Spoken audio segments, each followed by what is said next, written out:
Welcome to the Sisterhood of Sweat. I'm here today with Evan Transue.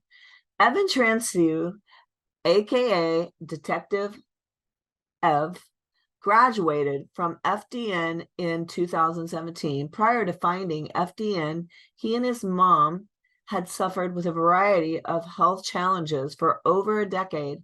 These including, but aren't limited to, severe cystic acne, major depressive disorder, panic disorder, GERD, GERD, and Graves' disease. The FDN system transformed his and his mom's lives so profoundly that all of his work is now centered around speaking and spreading its teachings.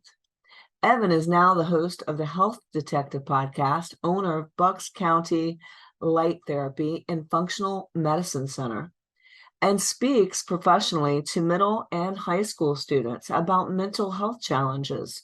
He has been blessed to speak to over 50,000 students around the country and deliver over 500 professional presentations. Today, we talk about the importance of lab testing in chronic health issues, mental health and functional medicine, acne, skin issues, and functional medicine, why gut testing is so useful for chronic symptoms. And we talk a lot about nutrition and how that can really turn your health around, but also transform it. Equally, we talk about gut health and how important that is to your mental health and how it can help with depression, how the gut is the second brain. We really got into detail about Evan's story, which is such a transformation from where he was at with some drug abuse to becoming who he is today, helping thousands and thousands of others. This was very inspiring. Evan is a great storyteller, so it's sure to be inspiring as well as entertaining. So I hope you guys enjoy this episode with Evan. I am excited to welcome Evan Transue to the Sisterhood of Sweat today. Thanks for having me. And we were just talking a little bit about your story, that you had quite a few illnesses before you really got into functional medicine, light therapy, and speaking to students about mental health challenges. And I over 50,000 students, if I'm reading this correctly. So tell me, how did you get in the predicament you were in with your health? And then how did you turn that around to help thousands of others? Sure. Well, yeah, there's a podcast right there, right? No, but the summarized version of it is like most people, it was just a side effect of the modern world. I didn't set out to be unhealthy, right? Who would? And even a step further is I didn't know that the things that I was doing were unhealthy necessarily starting out. I think that there's a difference between, if you're an adult and you understand the choices that you're making health wise. I understand that if I sit in this office chair for the next 7 days and I never work out, that's a detrimental thing to my health. The things that I was doing when I was young, I didn't understand that. And so my health symptoms actually started at 5 years old. The thing about the stuff at the 5-year-old range was it was serious, but it was sporadic. It wasn't very consistent. It would probably only happen maybe 2 to 3 times a month. And the main symptoms that happened, Linda, were either migraine headaches. I'd kind of get these really bad stomach aches. And then also, believe it or not, panic attacks were starting at the time, which was particularly interesting looking back because I don't have a family history of trauma. I actually have 2 great parents. I'm still lucky enough to have those 2 great parents to this day. So it wasn't necessarily the stereotypical case of someone that you would see with anxiety or panic attacks or whatever. But 95% of the time, I was a happy guy that was doing overall well. I had great friends, again, good family members. I was doing well in school, all the stuff that you would want to be doing in kindergarten and first grade, I was doing. So what happened is these things got progressively worse over time. And there is kind of a key, I guess, with the mental health side specifically. When my parents first saw me deal with what I now know were panic attacks, they did take me to a doctor. Now, I'm 28 today, so this is going back 23 years ago. And I don't think any of the listeners need to really think that hard to remember how different differently we viewed mental health 5 years ago, let alone 23 years ago.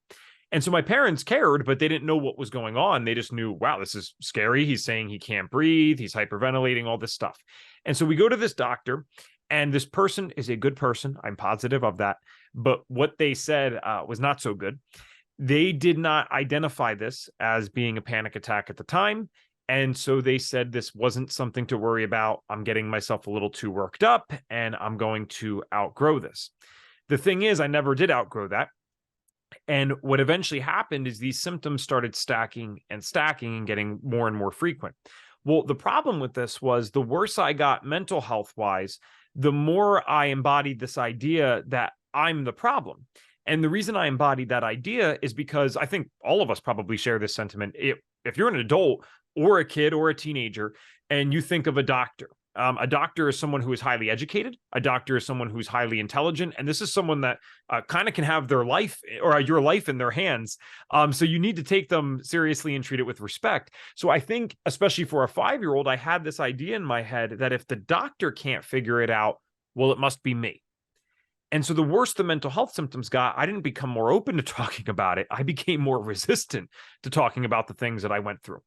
And then as the story goes, it's almost a cliche at this point with some of the mental health things. I started abusing drugs at the age of 15. And I didn't really set out to do that. I was actually the last person in my friend group to ever try a drug. And even when they were trying, I was still rather resistant to it. But I think what happened is after a couple of months of, seeing them do this all the time, none of them were dead. And the reason I say it like that is because I was an anxious guy. Real anxiety, generally speaking, doesn't want to do drugs. I was too scared to do all the things that my friends were doing. But I saw, okay, they look a lot happier than I do. And, we've done this, or they've done this rather, all these weekends, and every one of them is okay. Well, whatever. I mean, what's one time going to hurt? Again, that's like almost the cliche story, but that really is what happened for me. I went from being the last person in my friend group to ever try a drug to within a couple of months being the one with the biggest problem. And this became a daily habit. Then other things got involved, not just the maybe normal teenage experimentation, I'll put it that way. And the drugs became the life.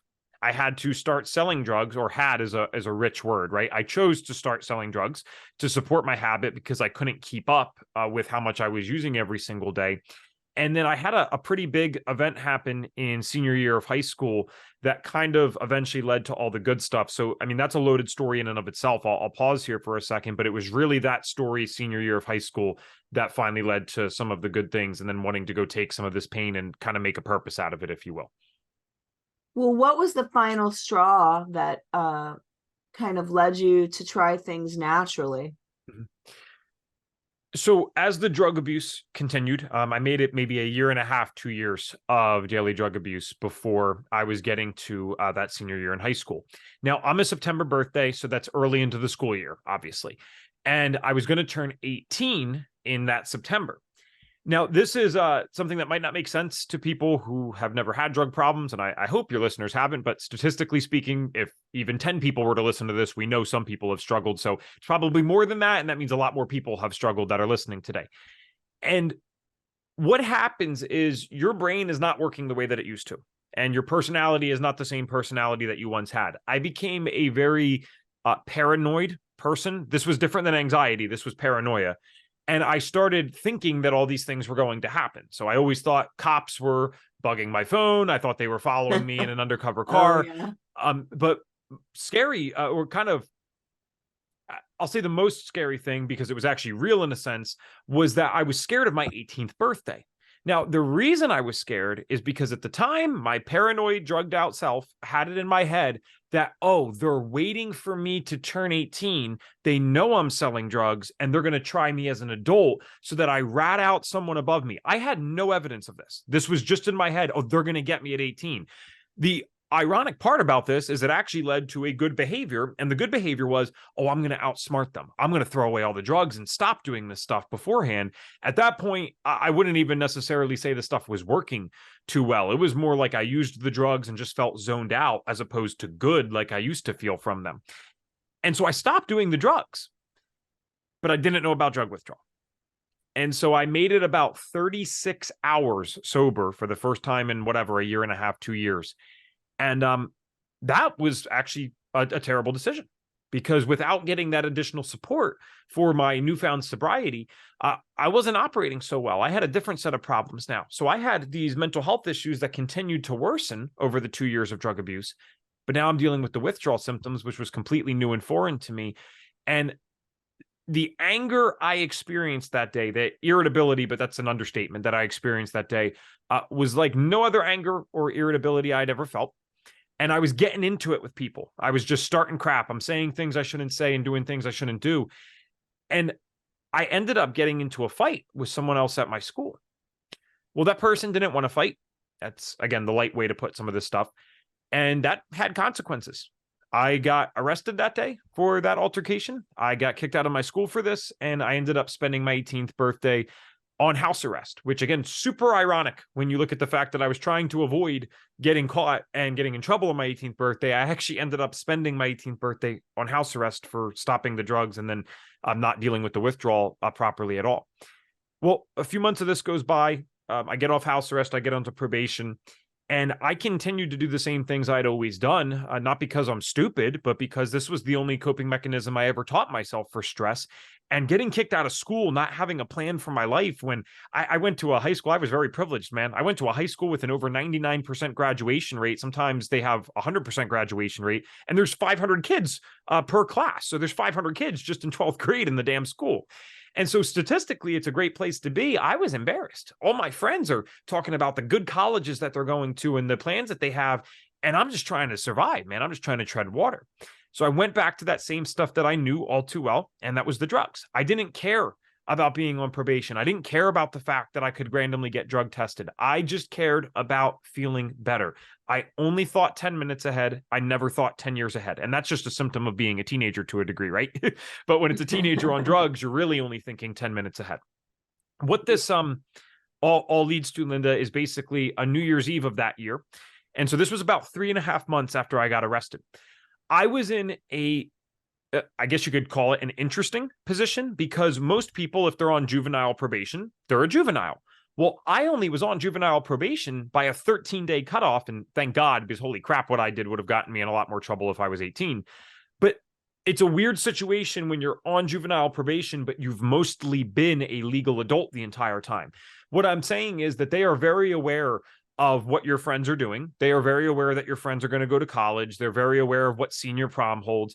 And so they are trying, from my understanding, trying to rehabilitate you in such a way that you can actually go participate with your social setting and your friends without making the same stupid choices again. So my probation officer and parents had agreed to letting me out on New Year's Eve. These people were not born yesterday. I cannot stress enough that this was under the presumption that I had actually been doing good for 3.5 months. They didn't know that I was screwing up still. And I did. I got my GED during that time. I was attending community college. Objectively, it looked good. They just didn't know the secrets that I was still hiding. So I get dropped off that New Year's Eve with the contingency I'm going to get picked up at 12 a.m. by mom and dad. So real fun New Year's Eve at 18. But I took that option. I get dropped off, and I made it 10 minutes into hanging out with my friends before drinking and doing drugs. I couldn't resist. I did not know anything else. Well, we get picked up at 12 a.m. just like we're supposed to. I haven't said we yet. We is myself and my girlfriend. We had been dating for about 4 or 5 years at the time already. Now, I love this girl. Pretty sure I'm going to marry her one day. I just didn't always treat her like that when I was using these drugs. And we all know now how often that was. Well, I convinced her to do a lot of the same things I did that night. Now, girlfriend's about 5 feet tall, 105 pounds soaking wet, and she didn't do drugs. So even alcohol alone, I think we can all go back to our teenage days and remember the 100-pound person that's drinking for the first time. It's not a pretty sight. So she gets into the car with my parents and myself, and it was a little obvious that something was off about her. She was normally very introverted, even shy, you could say. She wasn't introverted that night. And so we made it about 30 seconds into that car ride, and then my parents know something stinks. Of all the things that I have done in my life, which is many things wrong, I do not know that I have ever seen them more frustrated and mad than in that moment. My dad slams on the brakes in the middle of the road. We're not even pulled over to the shoulder. He is tunnel vision, I think, at this point. Slams on the brakes in the middle of the road. Him and my mom simultaneously turn around, and they are screaming at the top of their lungs at my girlfriend. Now, I've grown up with a sister, 3.5 years younger. We got in plenty of trouble together. And so I kind of thought it was one of those situations where one of us gets it first, the other one gets it next. So I thought this was, in order, and I was going to get yelled at second. My parents never yelled at me that night. And I'm in shock about what's happening. And I finally start to comprehend, oh, since they raised me better than this, they don't even believe, and let's be honest, I don't think they wanted to believe, that I could actually be so dumb as to get into their car drunk and high on New Year's Eve on probation. That is the type of stupid that only an 18-year-old can pull off, right? Well, they're screaming at my girlfriend, and she doesn't really say much back. We end up driving home in complete silence, very, very awkward silence. We get by ourselves, my girlfriend and I had two choices that night. The first choice was the right choice. I could admit to all the things I started to think in the rest of that car ride, because all this stuff was starting to come through, where I was realizing, wow, she never asked for this tonight. Like, why is she even being driven home right now? It's because of something stupid I did. She doesn't even have to do this with me. This is a terrible one. I was so emotionally closed off at the time that I've never actually said I love you to this person out loud. It was always like ILY, like the acronym over text, real romantic. So maybe that would be a good thing to tell her. And if nothing else, man, just thank her for having your back during some of the worst times of your life. I don't know if this ends up being a video podcast, but this isn't saying much. This girl was quite out of my league. But she could have had anyone she wanted, and yet she stuck with me through some of these toughest times of my life. I didn't do any of that, though. I didn't actually end up going to college long term, but I do have a PhD. I got it at the age of 18. And the PhD is in blaming other people for my problems. That's what I have my degree in. And so I was real good at that. And what I did that night was choose the second option, which was resort to my PhD and blame my girlfriend for getting caught for the things that I forced her to do. Yeah, it didn't make sense to her either. And so I start screaming and yelling at this person. And listen, not that verbal abuse is any better. Thankfully, I'm not capable of anything physical. That has never happened and never did happen. But you could still hurt someone with words, man. And the last memory I have of this person is her just crying for about an hour straight before we went to bed. I wake up in the morning and I noticed she had already left. This wasn't like her. And so the first thing that I do is go over to my phone to call her. And I call, rings a bunch of times, goes to voicemail. Now, my plan, if and when she answers here, is to just tell her all the stuff that I was thinking from the night before. I'm like, Evan, do not let her talk. Say, sorry, I love you. Tell her you're thankful to have her in your life, and then let her talk, because you need to get all of this out to save this situation. I never heard back from her, though. I called over and over again, and after about the 10th call, I finally got the idea this wasn't like the other fights. This wasn't where, she gets pissed off for a couple of minutes and then everything's fine. What she was saying to me, and it was so crazy that I couldn't see this myself at the time. What she was saying to me is, Ev, it's not a secret to me or anyone else around you that you have stuff going on, man. What I can't do, though, is allow you to take that out on me while you're trying to figure that out. I would have your back as long as you need to get this stuff sorted out, but you can't take that out on me. I have more self-respect than that. And fair enough. Good for her. Well, I don't know, Linda, whether or not that was just the icing on the cake, or if teenage love's really just that powerful. Maybe you guys listening had a high school sweetheart or something. It's a very powerful thing. That was the final straw for me. Something in my mind that morning when I realized what was actually happening, that this person was out of my life, it snapped. And these, I call them like the floodgates of self-awareness. They opened up, and man, did they start flooding. And so I started to see that I'm on hard drugs on probation. What I'm really saying is I'm starting to think 10 years ahead again instead of 10 minutes. And when I saw 10 years, that's now. This is 10 years. I realized that if I don't stop the things I'm doing, not to be dramatic, but I think we all can use some common sense here, I'm going to die or I'm going to go to jail. Well, that wasn't my plan. I just wasn't thinking about 10 years ahead. And I started to accept that this was no longer me hurting me. It's me hurting, yes, myself, but my girlfriend, my parents, my friends. I'm hurt. I'm bringing everyone else down with me. I'm like a sinking ship. If I can't change for myself, I got to change for these people that have my back through all this stuff. And so that was the thing.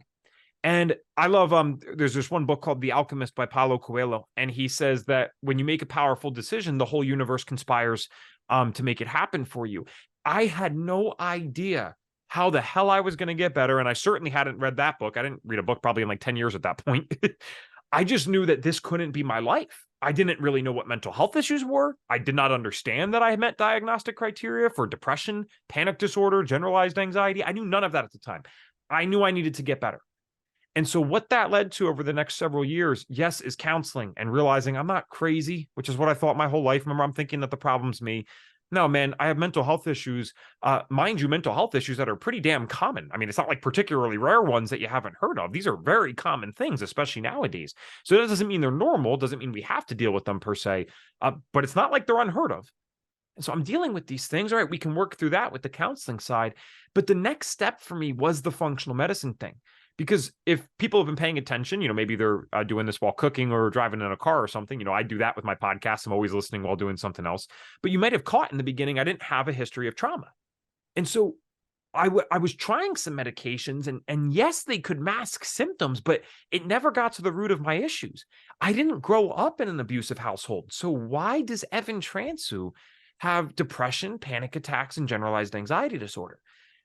Through really no intention of my own, I ended up discovering that I was actually just sick. And so when people think sick, they think cancer, they think autoimmune, they think physical health issues. Yeah, I had those too. Not cancer, sorry. But I did have the other stuff. I never thought about the mental side being a physical sickness. I never thought about this being nutrient deficiencies. I never thought about this being systemic body, full body inflammation. So when I started addressing some of my other health stuff, which is really where this all started, I was trying to get my acne resolved and these other things I was dealing with, the mental health issues got better. And I had this like mind-blowing moment where I realized maybe these 7 different diagnosed conditions that I have, maybe they're not different. Yeah, I mean, they're different conditions, literally speaking. I get that. Maybe they're not so different. And so I eventually found Functional Diagnostic Nutrition, which is the place that I work at now. And I mean, I do some other stuff, but it's the place I work at now, and I do the podcast for them. And what that did for me is they addressed all that other crap that was going on. Functional Diagnostic Nutrition never once treated any of my 7 conditions specifically, never once. What they did is run a system of labs. They looked at my hormones. They looked at my gut. They looked at food sensitivities I developed, said, what's going wrong with the body? Then we analyzed my lifestyle to see what had actually caused all these issues that are showing up on the labs to begin with. We addressed the stuff on the labs. We got the lifestyle things under control. And I don't want to oversimplify this. Obviously, this is a hell of a big journey for people. But really, within a matter of months, I started to feel better. And I'll extend this out just to estimate it accurately. I would say within a year's time, I didn't meet the diagnostic criteria for any of these conditions. So thank you so much. I really, because when I'm interviewing someone, I kind of just do my own thing and then I let the person do their thing. So I really appreciate you allowing me to kind of just go off on this spiel with the story. So I hope all that makes sense. And I'll definitely pause there. That's how I got into this functional medicine stuff. You can call it divine intervention. You can call it God, universe. I don't really care. I just know that there was a lot of blessings in addition to some smart decisions. Well, I think that it's amazing how much your health plays a role, and your physicality as well, on your mental health. And your gut is your second brain. So when you're making all the serotonin and all the things in your gut, What if you're not making that? I could see where that's going to affect you greatly, your moods, your mental health, whether you're depressed. So I think a lot of people don't realize how important that their gut health is, as well as just getting up and moving, because that's nature's best antidepressant. So what were the biggest things that helped you get your health problems under control? Yeah. So, I mean, diets, I feel like that's an obvious one, but really that was a game changer for me, because what you even talked about right now with the gut, there's so many facets to this. We know that the bacteria, like the literal bacteria and strains in the gut, can cause or support rather mental health issues. So it could be good or bad. So we know that. I had been on 20 courses of antibiotics before the age of 18 for sinus infections that I continue to have throughout all of my youth. So that's already trashed. Then we look at the actual things that you're feeding your gut, right? So if I'm not even eating a lot of protein, like I lived off carbohydrates, I mean this without exaggeration, I probably had 400 grams of carbohydrates every day just because of the amount of sugar I was eating. I was always a skinnier or leaner person. So, and this is an unfortunate stereotype that still exists today, that if you don't gain significant weight or fat from the things that you're eating, well, that your diet has nothing to do with your health. That is asinine and it's anti-scientific. It is not backed up by science at all anymore. But back then that was especially true. And this, even I say back then, it was only 10 years ago, I suppose, but 10 years ago, I think there's just been such a big shift in the narrative around health. And a lot of that's probably been because of the internet and people sharing their stories or their testimonials or their information about what is being done for their health. So I'm not eating enough protein anyway. Protein creates a lot of the neurotransmitters. Then, not to mention, if you develop certain food sensitivities and you're eating proteins that you're reacting to, because when we talk about food allergies or sensitivities, we're usually talking about reacting to one or more proteins in the food. And so if I'm eating dairy and I happen to be sensitive to dairy at the time, well, that might have been protein and that's great. But now I'm causing a huge inflammatory response in my body and my brain.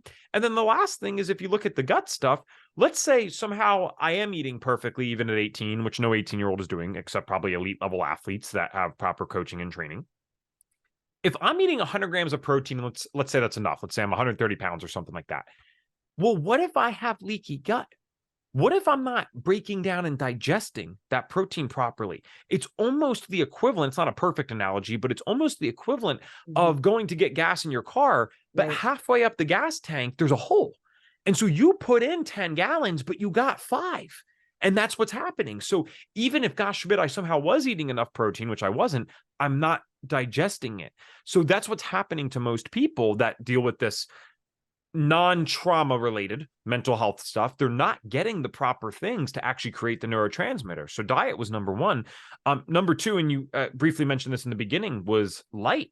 And light was never ever something I thought I would think about or thought it related to human health at all. It was really unintentionally that I got into that, but I started to understand that just like plants, just like other animals, we respond to light. And this is not hippie or woo-woo stuff. I mean, there are, if you have a solar eclipse, for example, you can actually start to hear, if you ever watched one, the crickets will come out and start chirping because their bodies are so inherently wired to the light that they get tricked into thinking that when it's dark, all of a sudden we do that. So it's the middle of the day still because it's just a solar eclipse, but they're starting to chirp, which is kind of remarkable. And then we obviously all learn about nocturnal animals when we're in school. A lot of people don't know the other word. The other word is diurnal. And contrary to popular belief as modern humans, we are diurnal. We're not nocturnal. Just because we can stay up till 3 or 4 in the morning on our TVs or phones or computers does not mean we should. We were supposed to go to bed when the sun went down and wake up when the sun came out. So I was doing the opposite. I wasn't eating protein. I'm taking medications I didn't need. I'm staying up till 3 or 4 in the morning. I mean, I can get into specifics, but half of this crap, Linda, was as simple as just getting back to being human. Eating whole food from an actual farm that's like organic, that's big. Going to bed at 10. Again, I could start getting into specifics and science if we wanted to, but doing that stuff long term, the stuff that's not particularly sexy or fun, it doesn't come in a bottle, it's not a supplement, those are the most profound things that helped my health more than anything else. So good, so good. And I think nutrition plays such a huge role in your health because we can cause our own health problems Hmm. by the way that we eat and, getting the high cholesterol, uh, having a heart attack, being, at the point where we have obesity and our knees are bad because they weren't meant to carry all that excess weight. Hmm. And you're not going to ask for 3 bags of broccoli. You're not going to overeat the natural God-made foods that, either literally grow in the ground, swim in the sea, or fly in the air, because they're filling, because they're not fake foods. They're real food. And the real food's going to nourish your body a lot more than any junk food, fried food, fake food. So I think just learning what is healthy, why should I eat healthy? How does this affect me long term if I just eat what feels good? Okay, take it Yeah, away.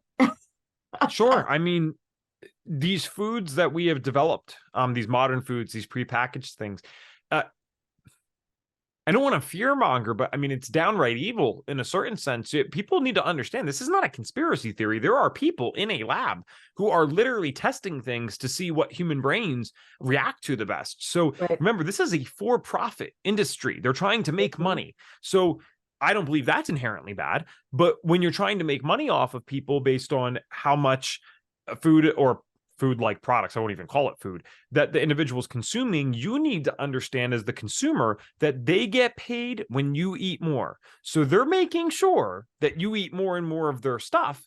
And I would just give some of it up forever. Like the whole gluten thing for me, I mean, I don't want to sound so cliche with some of this stuff, because the gluten thing's obviously talked about a lot. That's not something I ever intentionally cheat with. Maybe I've gotten accidentally exposed for sure, but I've never intentionally cheated with that in like 6 or 7 years of doing that. Almost everything else you can have some degree of flexibility with, but that one has not worked for me. So you got to get that stuff down. You got to go to bed and recover when you're actually given the chance to recover, because we're dealing with this really double-edged sword in today's world. We have more stress than ever before. People think of stress as, fights with your family or whatever, and certainly that is stress. Stress Right. is also a Yep. food sensitivity. Stress is also a parasite. Stress is also being late on taxes, which did not exist in the wild, right? Like it can be a million different things that cause stress to us in traffic, whatever. We have more stress than ever before. But where we run into a really interesting problem is we have less ability to deal with that stress than ever before. And you ask, well, how do you deal with stress? Well, rest and recovery, man. Getting into a parasympathetic state of healing, getting into deep sleep. So when we have the artificial lights, when we're going all day, when we're setting alarm clocks, we're actually getting less sleep, or let's call this less stress reduction than ever before. But we have the highest stress that we've ever had. And that's why the people in my generation are the first generation in recorded history to be estimated to have a lower life expectancy than our parents and grandparents. First generation in recorded history. Absolutely insane. And Western medicine is, despite popular belief, actually pretty damn good at keeping sick people alive. It's really amazing what we can do. We can keep people who should have already passed away based on their disease state alive for a very long time. That's what they're good at.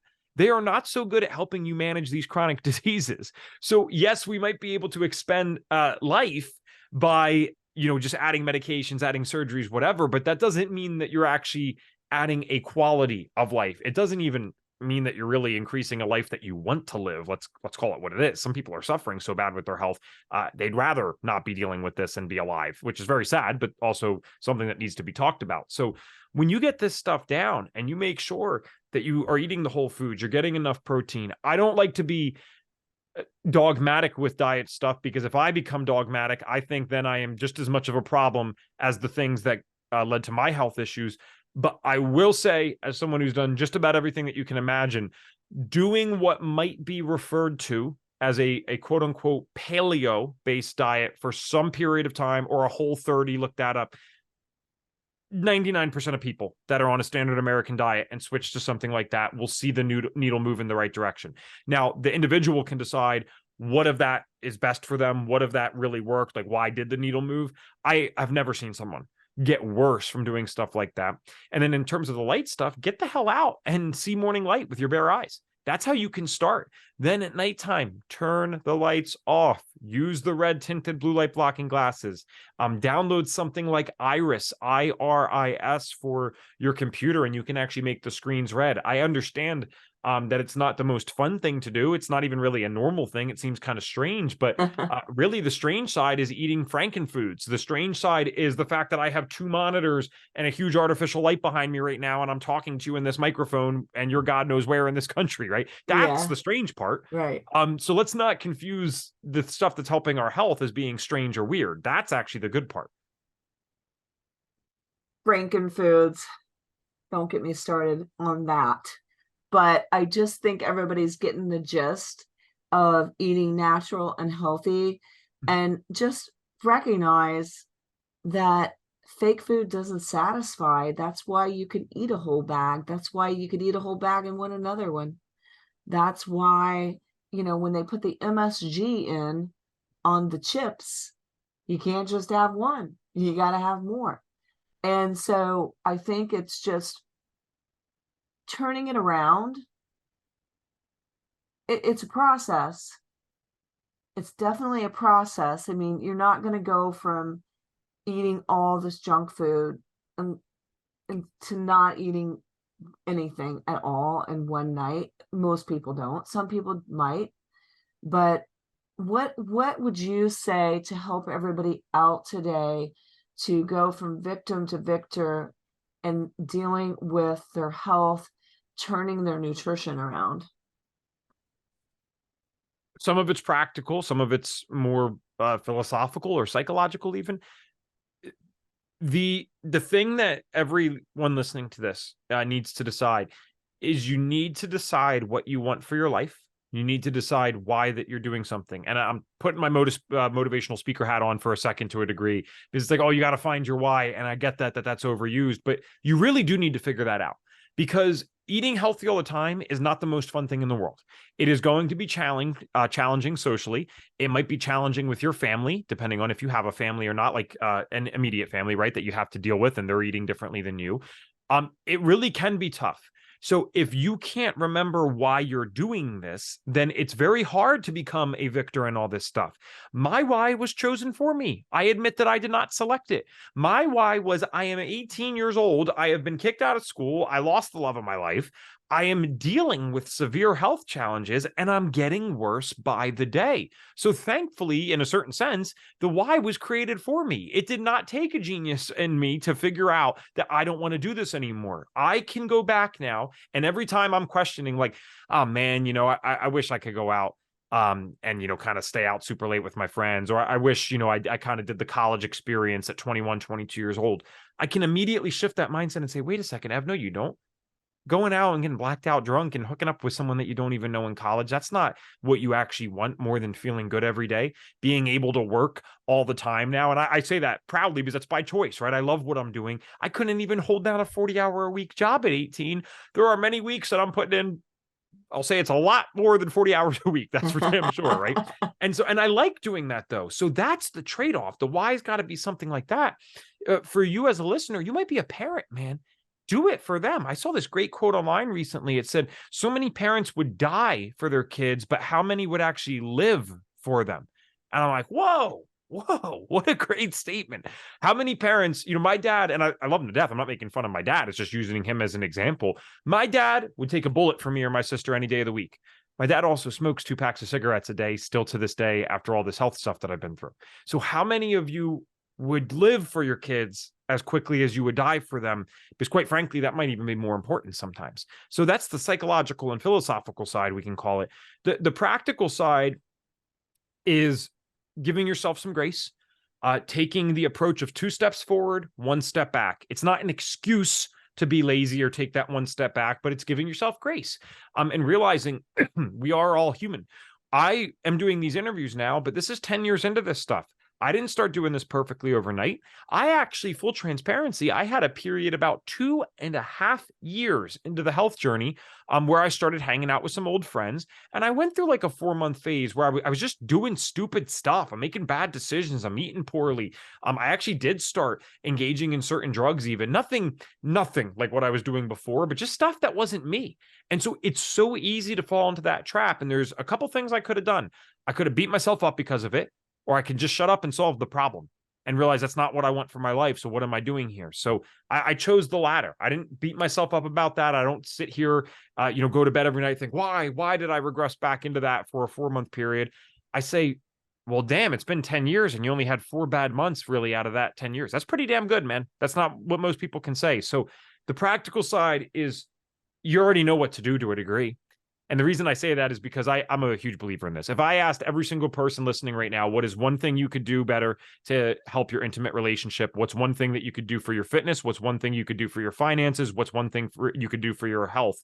You do not need a podcast. You don't need a book. You don't need a guru. You don't need a coach. Every single one of us could answer all of those questions, one thing better that we could do. And I don't know if the answers ever end. I think if we keep asking and keep implementing, somehow the answers always just seem to come out. So that's the practical side. Start there and give yourself some grace when it's not perfect overnight. I love that. I love that so much. That was the best ending to such a great podcast today. I have enjoyed having you on so much, and loved your story. Love how passionate you are, and that you're out there helping everyone. So many times our struggle becomes our strength, where what you struggled with ends up being your mission. So kudos to you for that. And tell everybody about your podcast so they can tune in. Sure. So it's called the Health Detective Podcast by Functional Diagnostic Nutrition. So even just the Health Detective Podcast would work fine. And what we interview there, so it's something that, might be for the listener, might not be. It's all good either way. We interview people like myself, people who have been through very severe health challenges and had to overcome them in unconventional ways, namely functional medicine, biohacking type of stuff. So cancers, autoimmune, skin issues, mental health. I won't say it's everything you can think of because there's so many damn diagnoses out there, but we're almost 300 episodes in. We're like 10 short of that. So it's a lot of stuff. So if you're wanting inspiration or just practical information, you can get both of those things in each show. And we love that. Health podcasts on the show are very popular. Usually that has the highest download. So my people are all about biohacking and getting in the best shape possible. Where else can we reach you? Social media, your website? Sure. So functional, actually, one sec. I will pull up the specific link for you, my friend, because we probably will have something for the audience here. So my personal stuff, though, can be found at buckscountylighttherapy.com. So buckscountylighttherapy.com, we do have an in-person business, my fiance, business partner, and myself. But we do take clients remotely. So if it's something that people want to work with us, we help with like autoimmunity, skin issues. We do a lot of different stuff. There's pretty much nothing I wouldn't say that we can't help with. And so you can check us out there. And then if you're looking to maybe like do the stuff that I do and actually become a practitioner and go help people, that's going to be functionaldiagnosticnutrition.com. And I can't find my link offhand, so I apologize for that. So when you're listening, go to the show notes, and I would have already told Linda what it is. And so you guys can probably get something for free there by going to that link rather than just the one I listed off. Perfect. And I will list it in the show notes. And I've really enjoyed our conversation. So glad that you discovered functional medicine just to help yourself and so many others. So kudos to you again. And thanks everybody for listening to this episode of the Sisterhood of Sweat. Let us know what resonated with you, and make sure to give Evan a follow on the Health Detective Podcast. Thanks so much for having me. All right. Thanks everybody. As always, keep on keeping on.